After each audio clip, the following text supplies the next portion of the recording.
We had a great day today. We spoke at the morning service and then the second morning service.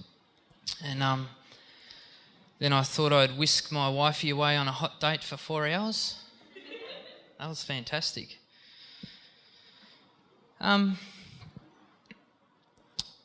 Something funny happened to me today. Can I tell you what it is? I've behaved myself all day, okay? I've been a good Baptist boy. So the second morning service, I'm in the front row. We'd finished off and I'll get this text message come through from a mate in northern Queensland. And he sent me a photo of this deer that he shot. And I'm looking at it, I'm like, yeah, cool deer, man. And I'm getting all excited. I'm getting in his story with him. And then Nicole and Chris, they're being like really spiritual. So they're at church talking about how exciting it is that we've done a church plan in Healesville.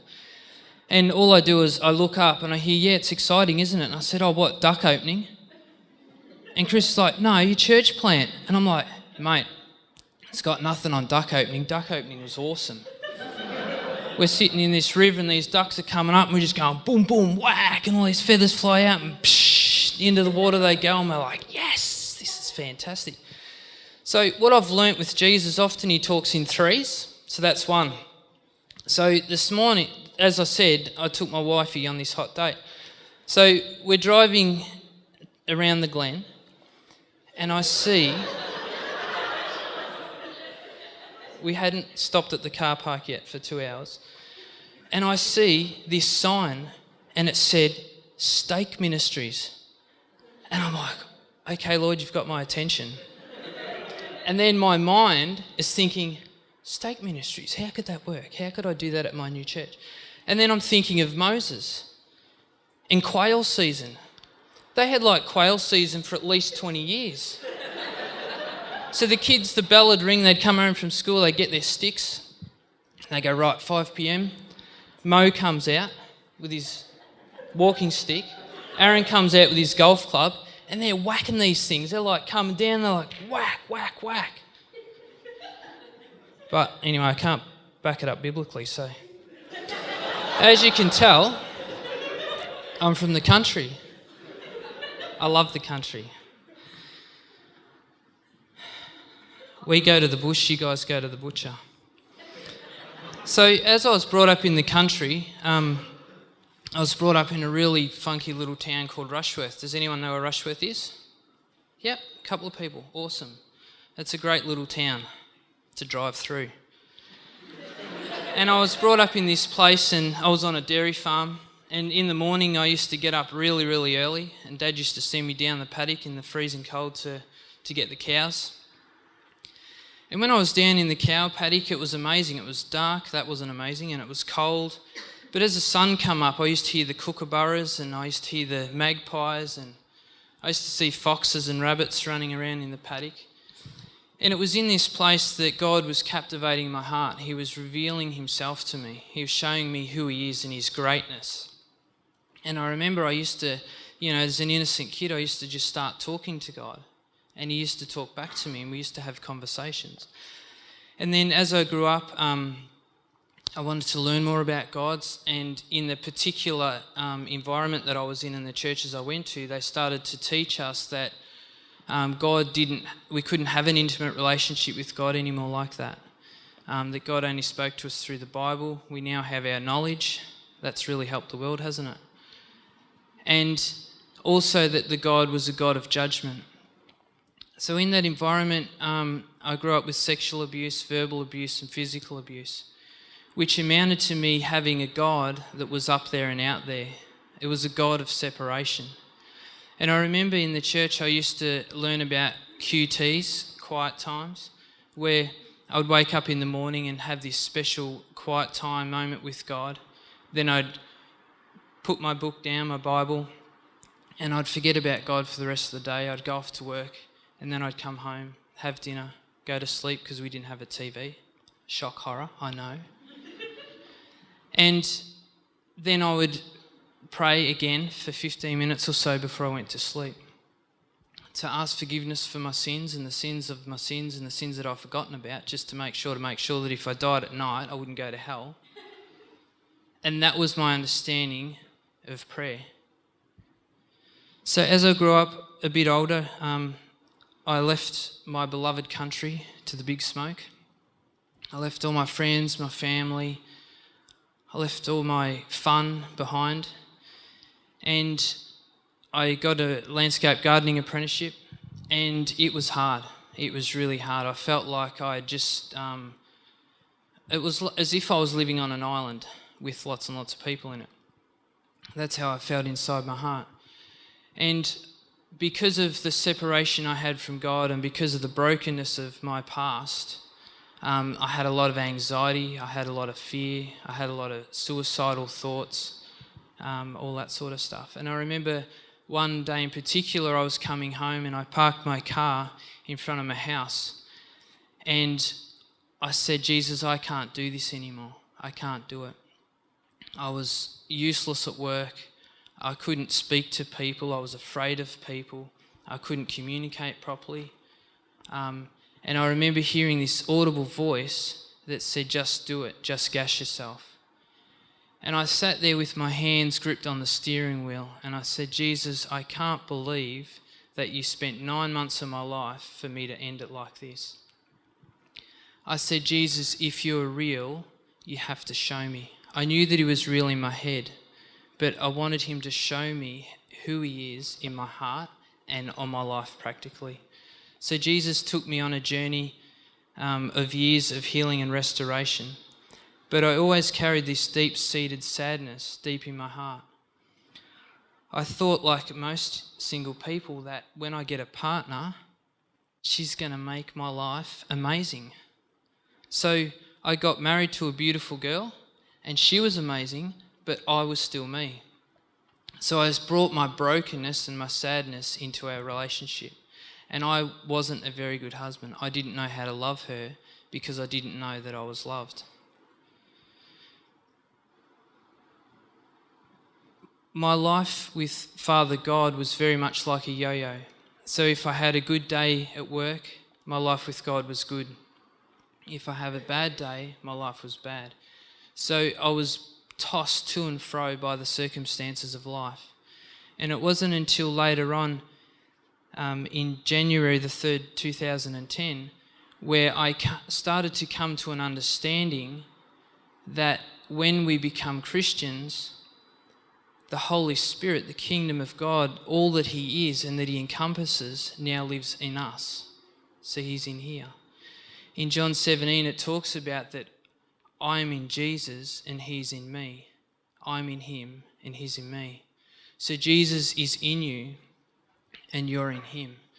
So it brought me to a place of understanding that there was a possibility that I could actually live my life not dictated by my circumstances.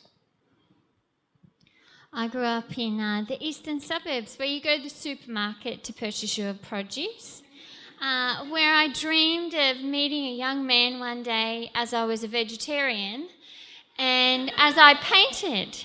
And I'd like to say anyone that says that God doesn't have a sense of humour, look at what I married. I married Bogan Santa.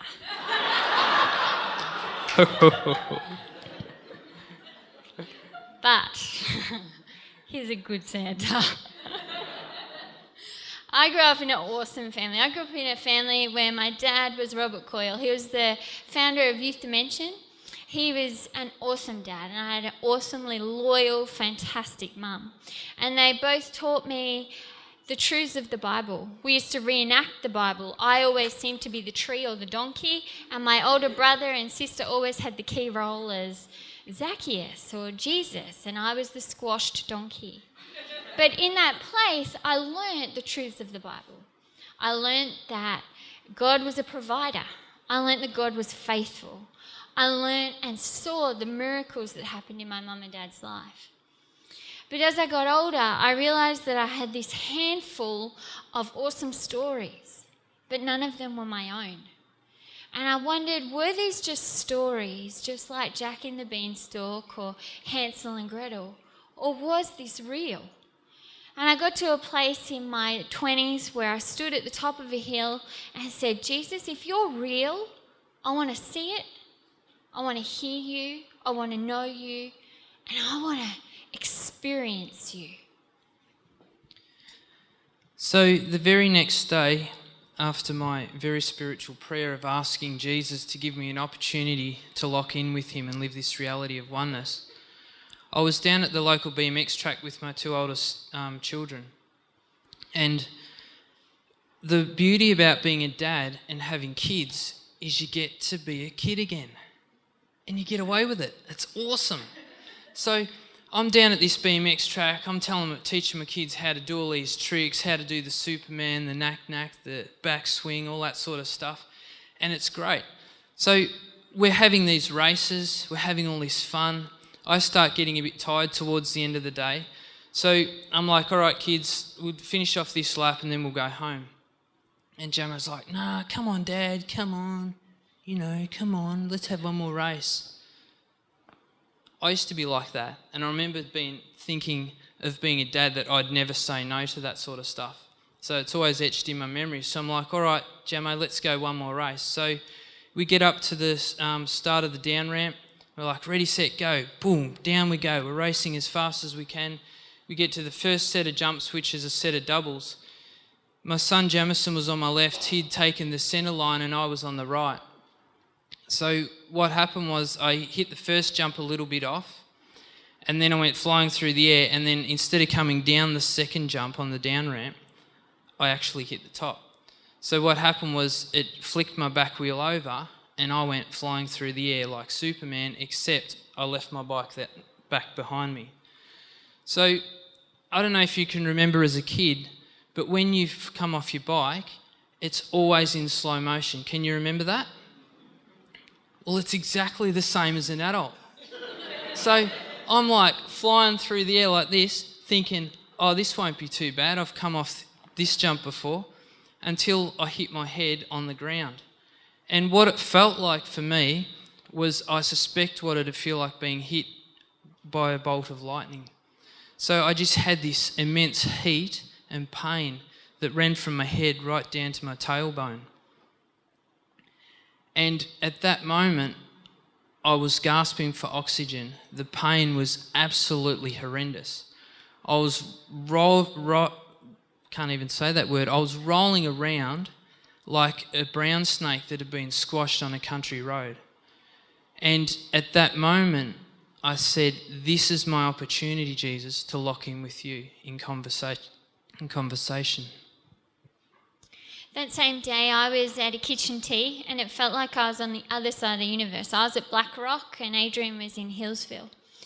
And I was there, and I was with our 4-month-old baby, Eli, at the time. And I thought I should check in on Adrian, check that he'd fed the kids, clothed the kids, maybe got them out of bed that day. And so I looked for my phone, and I couldn't find it. But I found it in the car, and as I picked up the phone, there was all these missed calls. And so I thought, this is a bit random. I'll see who's been calling me on a Saturday. And the first phone call I can only describe as a bushranger or Ned Kelly. So imagine a longer beard than Adrian's. I know that's hard to imagine, but a longer, bigger beard. And the voice came across the phone as, hello, Nicole, I have your children. Ta-ting, that's it. I'm like, oh my gosh, what has he done with my children? I did wonder if he'd sold them on eBay or whether he'd just had enough that day. And then I listened to the next message, and that message was the bushranger again. And he said, oh, sorry.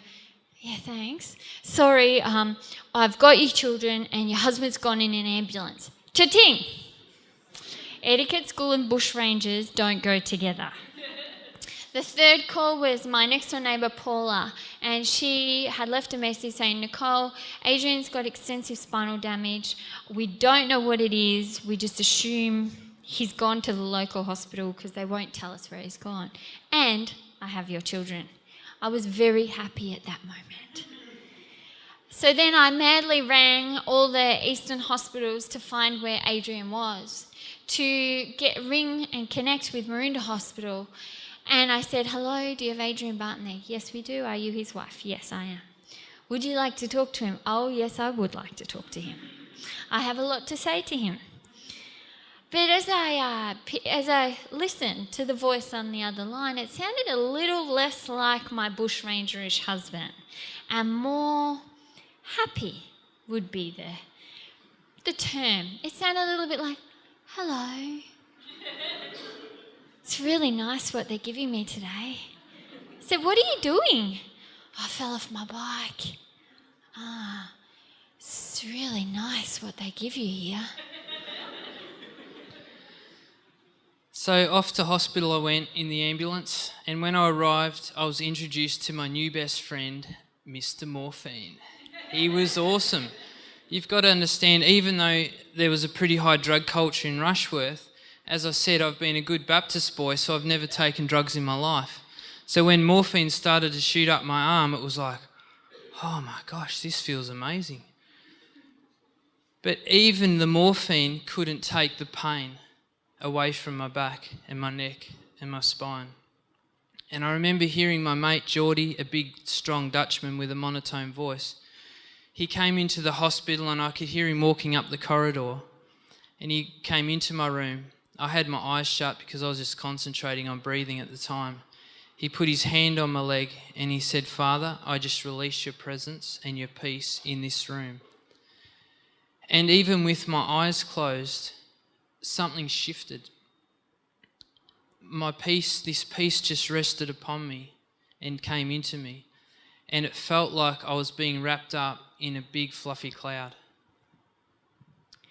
I walked through the busy corridors of the emergency of Marinda Hospital, and I came in a little bit like a flurry of emotions in a tornado type experience. And as I approached Adrian, I stepped into that little pink cubicle that they have there, and it was like I experienced something I'd never felt before. It was this peace and this presence that felt tangible. And all of a sudden, all that flurry just seemed to disappear. And as I sat there, Adrian looked at me and he said, I'm so sorry, Cole. I just fell off. I misjudged the jump. And we just sat there in this peaceful feeling. And we just chatted. Nothing was really happening in the hospital. So we were under the impression that we'd be out in a couple of days.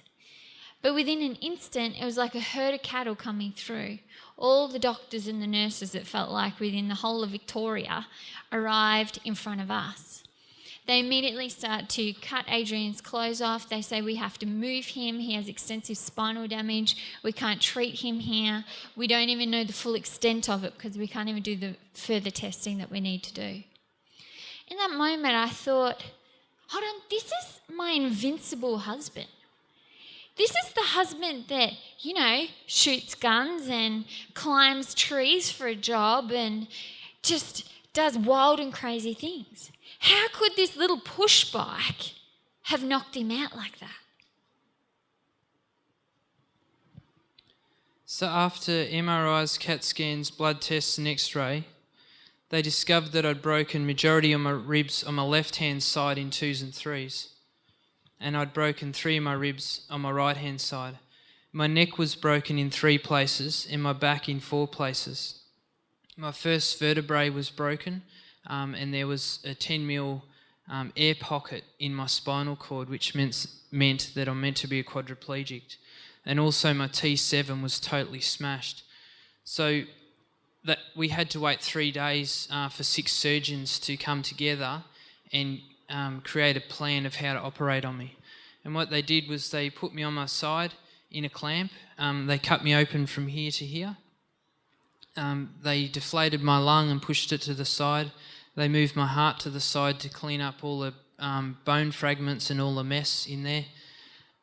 Then they created a metal scaffold which replaced my T7. They removed my left rib in here and grafted that onto the scaffold. Every day that I walked through those doors of the Alfred Hospital, I went into action mode.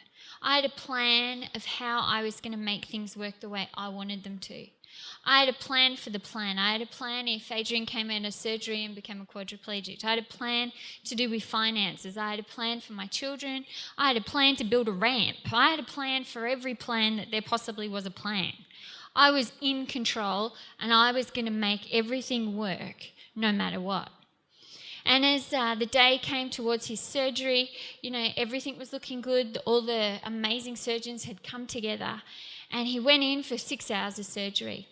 And he came out singing Dire Straits tunes, as happy as Larry. And he told me that he was so happy to be put back together and that our life was going to go back to normal. And I was stoked. I did a little victory dance and sent out a victory message and did a little whoo to say, I won. I did it. And then within 6 hours, everything changed. Within 6 hours, I returned to the hospital to find my husband slumped forward in an upright position with every form of needle that I could possibly imagine in his body. IV drips tangled around everywhere, heart monitors everywhere, because he had proceeded to go into heart failure. His lungs had begun to fill with fluid to the point where to take one small breath was like climbing a mountain. And I tried to take control of the situation. I tried to tell the nurses that he needed more pain management or more pain relief, or to not do that and to do this. I would have driven them mad. But as the day went by, the more I tried, I realised there was nothing I could do. It was getting harder and harder for Adrian to breathe.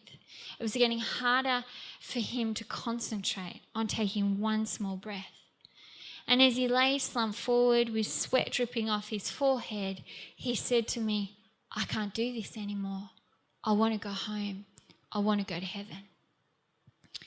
In that moment, I realised I'd lost. There was nothing I could do to fix this. No plan was going to work. Even the doctors had got quieter and their hushed tones were telling me that they weren't even sure what was going to happen next. And as I sat there just holding on to Adrian and telling him to breathe and trying to pep talk him, he just found it harder and harder. And they pumped the painkillers into him, and as they did that, he started to hallucinate even more, to the point where he was reliving his sexual abuse, his physical abuse of his childhood. So not only was it physical pain, but it was heart pain as well. I came to 2 a.m. in the morning, and one of the kind nurses had come in and said, Nicole, you need to take a break. And at that point I said, I can't. And she said, just take a little break. And somehow she convinced me to take a break. Before I left, I bent down and I kissed Ade. And his eyes looked at me as if to say, don't go. And I knew that at that moment, as I kissed him, I may never see him again. And I went home and I kissed my 3 kids. And I sat on the end of the bed and I cried like I'd never cried before. And as I was crying, I just called out to Jesus and I heard God say to me, Nicole, I am here. And then he said, Nicole, I love you more than Adrian can love you. And I love Adrian more than you can love Adrian. And then he said it again. He said, I am here, I am here, I am here. And in that moment, I chose to let go of my best friend. I chose to let go of my husband, not knowing what was going to happen, but expecting that I wouldn't see him again. But I chose to step deeper in love with a Jesus that wanted to be in continuous conversation with me, that loved me beyond my imagination, and wanted to give me everything I needed right there and for every moment to come. I lay down to go to sleep, and I slept for 2 hours, and that 2 hours was the greatest sleep of my life. It was like being wrapped in a feather doona of Jesus. So with the combination of the unbearable pain and this great sadness that I still carried, I was constantly begging Jesus to take me home, take me home. And then I let go. And I rose up out of my body like a helium balloon. And I could see myself laying there, bent over, sweating profusely in the bed. I could see the fan blowing on my face. I could see the doctors and nurses in the ward. And then I could see the hospital. And then I left the hospital. And it went black. And I remember looking up and I saw this bright light. And it was so bright. It was like a welder's light, but really, really gold. And I'm looking at it thinking, this should be burning my eyes. This is so bright. And I said, Jesus, what's happening to me? And he said, Aid, this is your soul. He said, I want to take you somewhere. I want to show you some things. And we were walking on a path in this dark place. And Jesus' glory, his light was shining all around us. And I said, Jesus, is this you? And he said, yes, it is. He said, I'm your way, your truth, and your light.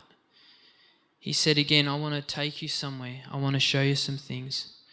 So Jesus took me back to a place where I was in my mother's womb, where I saw myself as a tiny little baby being knit and fabricated by Jesus. And we were in conversation about how he made me to be me, how he didn't want me to be anyone else, how he had made me with the desires and the passion and the uniqueness that I have as a country boy. And it was the first time in my whole life that I was able to look at myself and love who I am. And then Jesus took me to a place which I refer to being like a botanical garden. And it had this beautiful track running through it. And as we stepped into this garden, the first thing that struck me was that there was no sense of time whatsoever. We were moving, we were talking, but it was as if it was still because we were outside of time. And as I looked across the landscape and the nature and the creation, there were colours in the beautiful grass that I'd never seen, different shades of green. In the flowers in the garden, it was as if there were fluorescent lights. There were colours in the flowers that I've never seen before. The other thing that I noticed was that I could see perfectly, I could hear perfectly, and my senses were perfect. And what Jesus did, he took me to a place in the garden where I saw myself as a little kid being abused. And Jesus said, Aid, because of what I've done for you on the cross, you don't have to carry that pain anymore. And then he took me to another place in the garden where someone was verbally abusing me. And he had his arm around me and he said, Aid, because of what I've done for you on the cross, those words that you have carried and have sunk so deep into who you are don't have to be there anymore. And Jesus took me on this journey repetitively 5 to 6 times. And I didn't realize at the time, but what he was doing was healing my heart so that I could love again. Then we moved on to another place in the garden where I saw my oldest son, Jamison. And we just chatted about Jamo and how amazing he is and how fun he is and just how close we are as a father and son. And we spent a really long time just talking about Jamo and how Jesus made him and all that sort of stuff.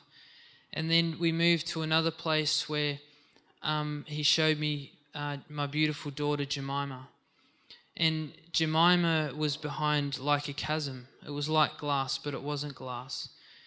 And she was in this beautiful field of daisies, yellow daisies. And she had her favourite blue dress on with these little white flowers. She had her favourite pink sandals on. And she was jumping up and down and she's saying, I love you, Daddy. I love you, Daddy. I love you, Daddy. And I was looking at her and it was like we were talking, but we weren't using words. And I said, I love you, Mima. I love you. And at that moment, I realised, I think I'm slipping away. I don't think I'm going to see my family again. And then Jesus took me to another place where I saw my youngest son. And little Eli, he's like the prankster in the classroom. He's the funny boy. And he's just brought so much joy and happiness to our lives. And we were in conversation about how amazing Eli is for us and how much fun he brings us. And then Jesus took me to a place where I saw my beautiful Nicole. And she was moving around in the kitchen gracefully as only she can do. And I told Jesus about how amazing she's been in my life. how that she's been the first human to show me unconditional love. That she's been the first human in my whole life that has shown me and represented the covenant of grace really well. And between these stages, I was still asking Jesus to take me home. And when I got to the end of this time with Nicole, Jesus looked at me and he said, "Aid, you don't have to come home if you don't want to." And before I could even answer him, he said, "My glory is on earth as it is in heaven. You just need to tap into it." Now, my religious brain was like that street corner light in Indonesia that's wired up funny and it goes bzzz, bzzz, bzzz. In my brain, it didn't make any sense. But in my spirit, I knew that it was the truth. And I said, "Okay, Jesus, I'll fight for my life. I'll fight for my wife and my kids and my family." At that moment, I left where Jesus was and I came back and I saw the hospital. I saw the ward, the doctors and nurses. I saw myself laying in the bed, and then boom, I sat up. I gasped for oxygen. The curtain swung open and then Nicole stepped in. The next couple of days, Adrian's heart began to regulate. He was booked in to have his lungs drained of fluid that very morning. And as they went to take him for tests, they realised that his lungs had emptied completely all by themselves. His heart regulated within a day or two, and he was discharged from the Alfred Hospital 10 days later to our house for rehabilitation. So the next 12 months, we called it the year in the garden, where Nicole would take me outside in the wheelchair and I'd crawl around out in the backyard and I'd dig the soil over and plant the vegetables. I'd harvest the crops that we had. And it was in the garden that Jesus continually was teaching me how to hear his voice, how to abide in him. It was the year in the garden that Jesus taught me about the covenant of grace and how that I was no longer under law and how that I was married to him and him alone. It was the year in the garden that Jesus put love and affection in my heart for humans, because I didn't like people very much, because they'd hurt me so much in my life. I remember crawling around, weeping for days on end, just feeling the affection and the love that Jesus has for humanity. Adrian and I got to experience an amazing year in the garden. And in that time, I would wheel it out and we would dig the soil together. But there'd be times where I'm digging and just crying. And I learned in that time how to incline my ear to hear Jesus. So as I would cry and dig, I would hear Jesus say, "I love you, Nicole. I'm here." And as I would dig some more and cry some more, I would hear God talk to me. Sometimes he would say nothing at all, but I would feel his presence. And in that year, we learnt to be in conversation together. We learnt that Jesus was our everything, that it was all about Jesus. It wasn't about fitting him in, but it was about him being completely covering our life, our conversation, and our everything. Towards the end of December 2013, Papa talked to Nicole and I about getting our story ready, because he wanted us to start sharing our story. And we didn't know what that was going to look like because we had no invitations. We hadn't seen any evidence of that other than we were obedient to what Jesus wanted us to do. And then we received a phone call to speak at YVV, Yarra Valley Vineyard in Lilydale, on January 2014. And we just shared our testimony of what Jesus had done. Part of that 4-year period was me moving from having excruciating pain to being totally healed, where I was able to go back to work concreting, landscaping, and I haven't been on any medication at all since. And it was a remarkable day. It was amazing to see as we're learning to tap into Jesus' glory, his glory is here on earth as it is in heaven, and we're learning what does that look like. Jesus, teach us how to do this stuff. And I start praying for people with sore backs, even when my back was still in excruciating pain. And we saw Jesus heal many people. We saw legs growing out. We saw things that are like really weird and freaky that only weird and freaky people do. And it was all about being in conversation with Jesus. Jesus, how do you do this? Jesus, what do you want to do for this person? It was all about the conversation. So we had an amazing day where we saw Jesus just move really powerfully with his children. And then what we do on Mondays is we celebrate as a family what Jesus did on Sunday. So on this particular Monday, it was Jemima's turn to choose where she wanted to go. And she chose the chocolate factory. So we love the chocolate factory up there in the Yarra Valley. So, you know, Jemima and I, we just order the biggest, fattest, filthiest chocolate sundae that we can get our hands on, and we just celebrate our Sunday and celebrate Jesus and celebrate family, and it's just an amazing event that we do. That day as we were celebrating and we were eating ice cream and we were eating chocolate, I noticed that Jemima's pace of eating had declined remarkably, considering eating was a high priority to her. And that afternoon, Jemima's health had started to decline. She'd started to vomit and just be sick. And a couple of days had passed and she just wasn't improving at all. So I took her to the doctors and they just said, you know, she'll be okay. She's got gastro. Just give her fluids, everything else, because that's exactly how she presented. And they did an amazing job. And that day I was just sitting with her and I was just praying and talking to Jesus about how I could help her and how I could love her and how I could serve her. And as I was doing that, I was just crying. And Jemima looked up at me and she said, Mummy, why are you crying? I said, oh, Mimes, I just feel so sad that you're so sick. And she said, Mummy, don't cry. I am always happy. Always. And I'm like, oh, you're amazing. You have a faith that I so aspire to. And as the day went by, Jemima just got progressively sicker and sicker, to the point where she had a really short fit and we felt that we needed to call the ambulance. And we arrived at Maroondah Hospital where they stabilised Jemima and they said she was doing she was doing good, to the point where they sent Adrian home to have a rest. You don't need two tired parents, one grumpy one's enough. And as Adrian left, I was just with Jemima and just singing and talking to her. And then within a flash of a second, Jemima went into a seizure. And this seizure continued and got more and more aggressive. It ended to be over an hour worth of seizure.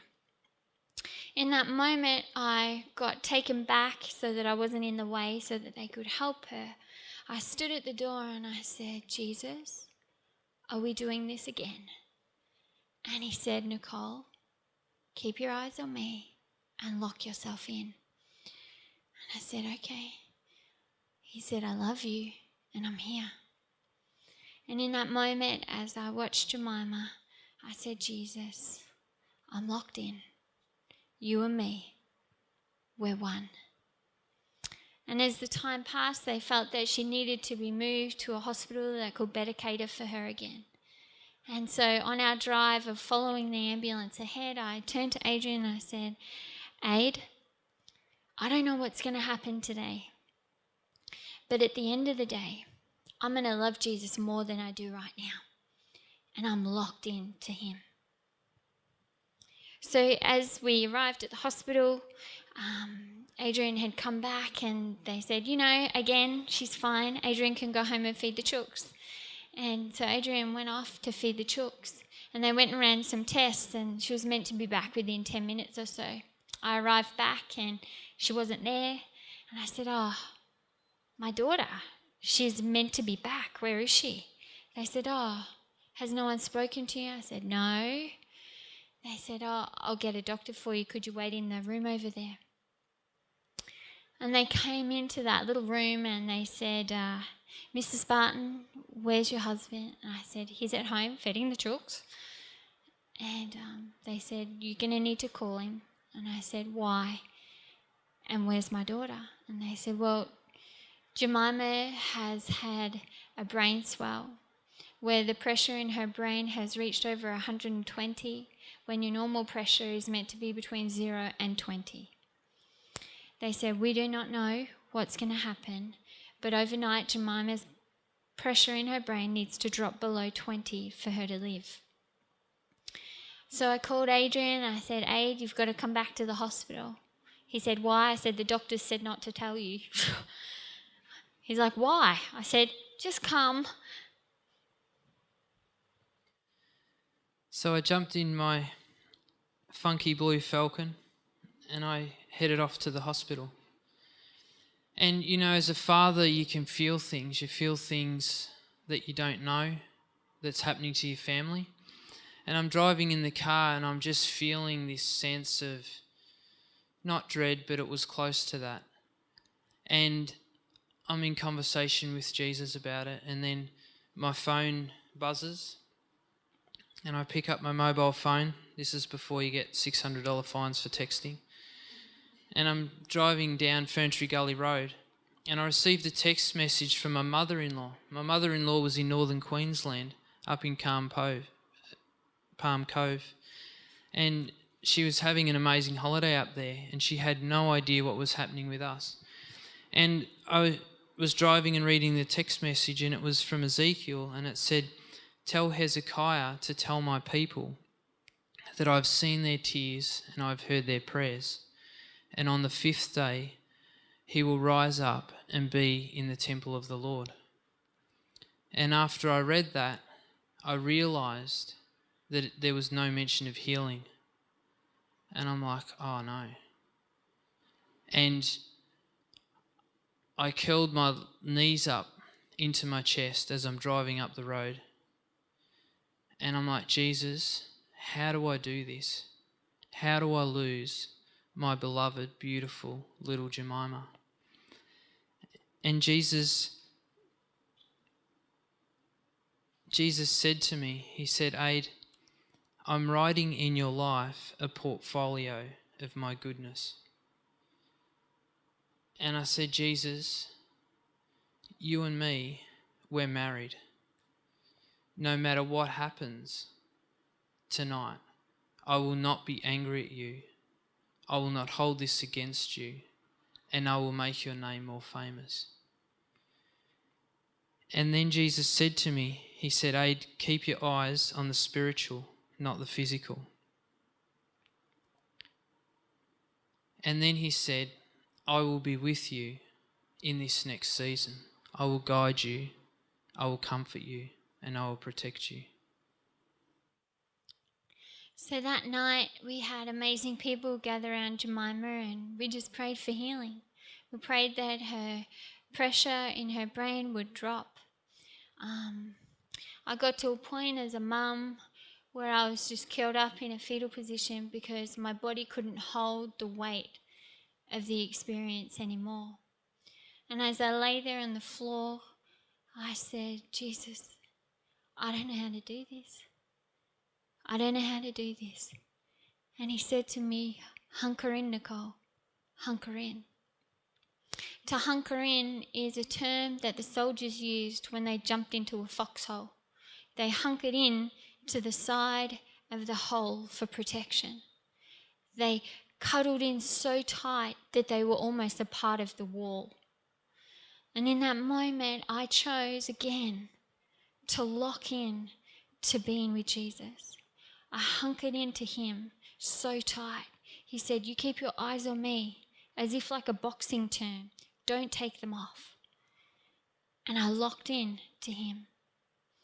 And as I did that, I continued to just hold on so tight with every breath and hope that Jemima would live. But as the day went by and then the night came and then the morning came, it wasn't looking quite like that. And that morning I had a really kind nurse that said, would you like to hop into bed with Jemima? And I said, yeah, I'd love to. Would you like to brush her hair? I said, I'd love to. And as I lay there brushing her hair, I sang, you are my sunshine, my only sunshine. You make me happy when skies are grey. You never know, dear, how much I love you. Please don't take my sunshine away. And in that instant of finishing that song, it was as if Jesus popped up a movie screen in front of me and showed me this picture of Jemima and Jesus and myself. And we were at a park, and Jemima was at the park with me, and she was playing, and then she saw Jesus and she ran to Jesus.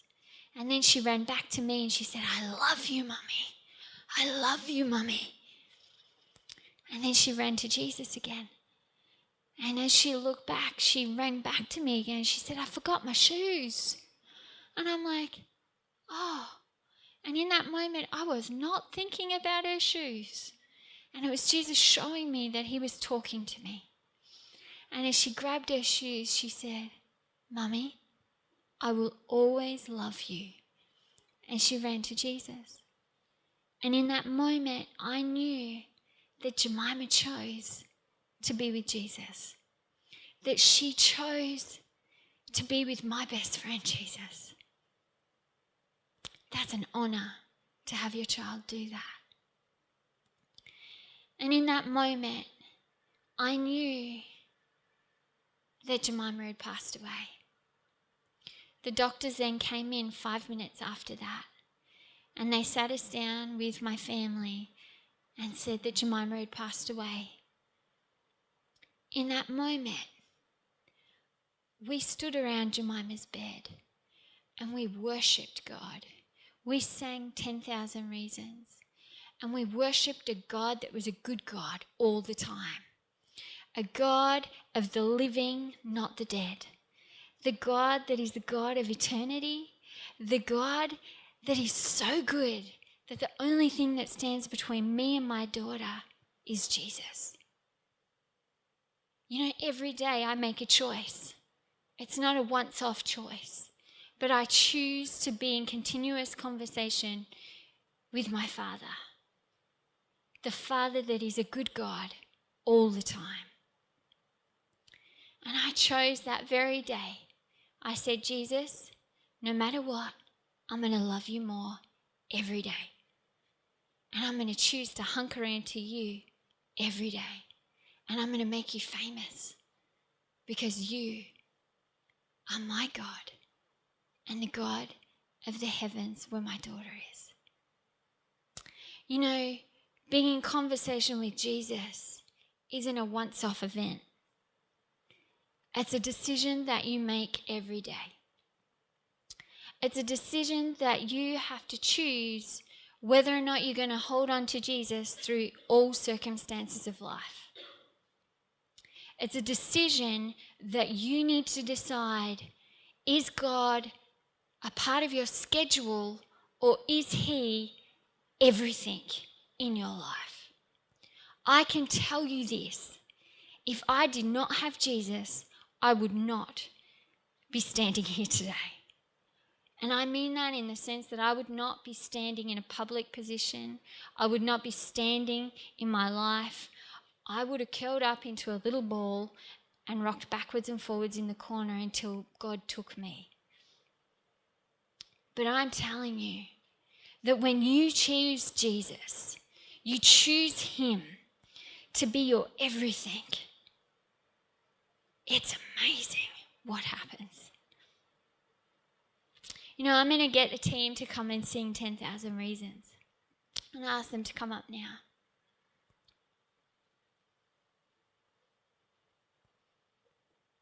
You know, people have said a lot of stuff because they love to help and it's awesome. But one thing people say is they say, well, that's good for you. Well, no, it's good for everyone. And God is inviting you to draw a line in the sand. A line that says, I choose to be in continuous conversation with a real Jesus today. I'm going to get these guys to start doing the music thing. As they do that, I'm going to get you to all stand.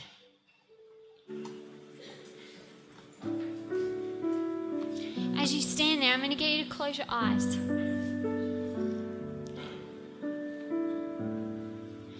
As you close your eyes, I want you to make a decision today. I want you to ask yourself, is today the day where I draw that line in the sand? Is today the day that I say, Jesus, I'm not fitting you in, it is all about you? Is today that day? As we sing this song, I'm going to be gutsy here, and I'm going to ask you to make a stand. And I'm going to ask you, if you want to make that decision today, I'm going to get you to stand at the front to say, yep, I'm all in, boots and all. And I get you to come down the front. Nothing scary is going to happen. And I'm going to pray for you, and I'm going to bless you. We're going to sing this song, and we're going to worship a good God that wants to be in conversation with you.